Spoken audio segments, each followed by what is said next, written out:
Operasi pembalakan di Kelantan dijarah pembalak halimunan. Pengerusi SAFE Kelantan, Datuk Husam Musa mempertikai kenyataan Pengarah Perhutanan Kelantan, Abdul Khalim Abu Samah yang mengatakan sudah tidak ada lagi aktiviti pembalakan di lojing. Secara sinis, beliau menulis di Facebooknya, "Salam dari Matau Balak Lojing untuk Pengarah Hutan Kelantan. Salam dari beberapa matau balak di jajahan kecil lojing buat Tuan Pengarah Hutan Kelantan, khususnya dari Matau Syarikat RJZ Itrah dengan nombor lesen DS01-P 27-2021 LDG. Beliau mendedahkan bahawa tarikh operasi tebangan balak yang dibenarkan ialah dari 19 Mac 2022 hingga 18 September ini. Satu lagi matau yang masih aktif dengan pemunggahan kayu balak ialah kepunyaan syarikat NR Cahaya Resources Sdn Bhd. Ia diberi lesen untuk operasi dari 14 Mac 2022 sampailah ke 13 September ini. Menurut kata Husam, kedua-dua kerja pembalakan masih beroperasi. Kedua-duanya diluluskan bagi kompakmen dalam hutan simpan kekal Sungai Beruk. Sekarang baru hujung Jun, lesen akan tamat bulan September ini. Tapi kata Tuan Pengarah, pembalakan dah tak ada. Biar betul. Beliau juga mempersoalkan kenyataan Abdul Khalim bahawa banjir mengejut di lebuh raya Gua Musang.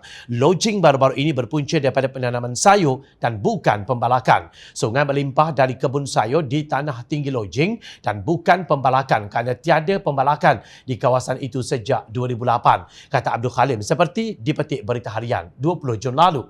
Dua lesen pembalakan di lojing menurut Husam adalah bukti pembalakan masih berlaku di lojing. Saya tak nak komen lebih. Can we trust you, Tuan? Hilang integriti, hilanglah segala-galanya. Sini Husam yang jelas tidak percaya kenyataan Pengarah Perhutanan Kelantan itu. Pada 22 Jun lalu, Husam menyampaikan satu taklimat berkaitan pencerobohan hutan dan isu pemilikan Tanah Rizab Melayu di Kelantan kepada Jawatan Kuasa Pemandu Majlis Perundingan Melayu atau MPM.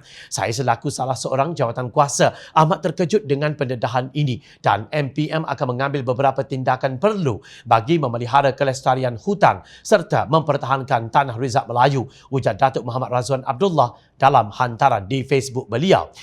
Beliau turut meletakkan tanda pagar, ini bukan isu politik. Penjenayah harus terima padah dan no one above the law. Susulan itu, Setiausaha Agung Majlis Perundingan Melayu MPM Datuk Dr. Hassan Mat menegaskan isu yang dibangkitkan melibatkan pembalakan dan pemilikan tanah dalam sejarah berleluasa yang berlaku di hutan simpan kekal HSK di Kelantan disifatkan perkara besar dan sangat penting. Hassan berkata amalan perhutanan yang diamalkan di Kelantan membawa kerosakan. Menurut beliau, tanah di Kelantan adalah milik orang Melayu dan tidak boleh diserahkan kepada bukan Melayu, apatah lagi warga asing. Kami juga akan meneliti bagaimana proses pemberian tanah ini boleh diberikan kepada orang luar yang bukan anak Kelantan.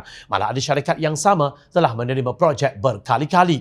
Kami juga akan mengambil tindakan undang-undang termasuk merujuk kepada Suruhanjaya Pencegahan Rasuah Malaysia SPRM untuk menyiasat sama ada terdapat unsur rasuah atau salah guna kuasa, katanya kepada media. Beliau berjanji akan mengadakan perbincangan dengan pengerusi MPM Tun Hanif Omar dalam mesyuarat Jawatan Kuasa Pemandu tidak lama lagi. Sebelum itu, pada 15 Jun, Timbalan Menteri Besar Kelantan Datuk Muhammad Ahmad Ni Abdullah berkata NGO SAFE Kelantan sebenarnya adalah SAFE Husam. Beliau dipetik media sebagai berkata pendedahan Husam berkaitan isu pembalakan, air dan lain-lain di negeri berkenaan bertujuan menaikkan semula namanya yang sudah lama tenggelam dalam arena politik negara. Bagaimanapun, Husam berkata tidak timbul soal politik kerana kecurian balak seperti yang didedahkannya melibatkan jumlah besar merupakan kegiatan jenayah. Tak kiralah jenayah itu dibuat oleh orang politik atau bukan, tetapi jenayah adalah satu perkara serius.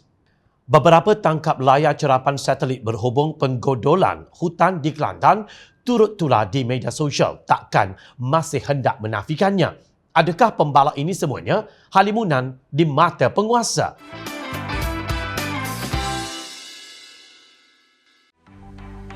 Mencari maklumat dan berita politik yang bebas, kupasan yang tepat, panas.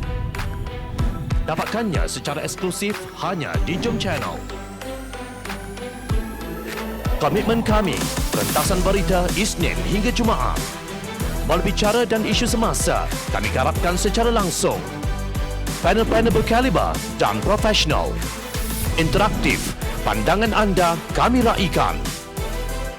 Jangan lupa bersama kami di setiap hujung minggu dalam edisi khas mingguan. Jom Channel, moving forward, sharing a new experience.